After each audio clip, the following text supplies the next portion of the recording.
दोस्तों कहते हैं कुछ किले सिर्फ पत्थरों से नहीं बनते, कुछ किले किसी की कुर्बानी और अधूरी रूह से खड़े रहते हैं। राजस्थान की अरावली पहाड़ियों में खड़ा है रहस्यमय कुंभलगढ़ किला, जिसकी खामोशी से आज भी लोगों की रूहें कांप जाती हैं। 15वीं सदी में जब महाराणा कुंभा ने इस विशाल किले का निर्माण शुरू करवाया तो हर रात किले की दीवारें खुद ब खुद ढह जाया करती थी। मजदूर दिन रात काम करते, लेकिन सुबह होते ही मेहनत राख बनकर बिखरी मिलती। कोई समझ नहीं पा रहा था कि आखिर कौन सी अदृश्य ताकत इस निर्माण को रोक रही है। तभी एक दिन एक साधु ने राजा से कहा, किला तभी पूरा होगा जब कोई अपनी जान न्योछावर करेगा। यह किला बलिदान मांग रहा है। यह सब सुनकर सब खामोश हो गए। कौन अपनी जिंदगी यूं किले के लिए समर्पित करेगा?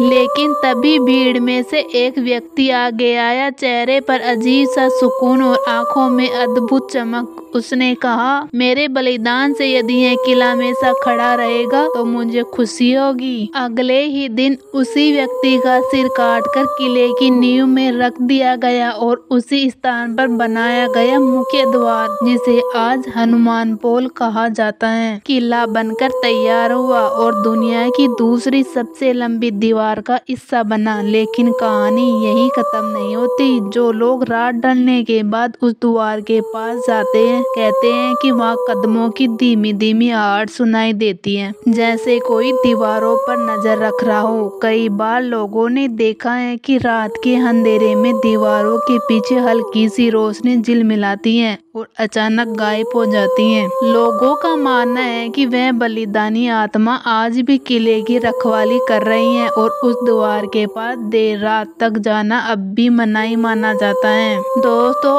आप भी कभी कुंभलगढ़ किला घूमने गए हो तो कमेंट में जरूर बताना।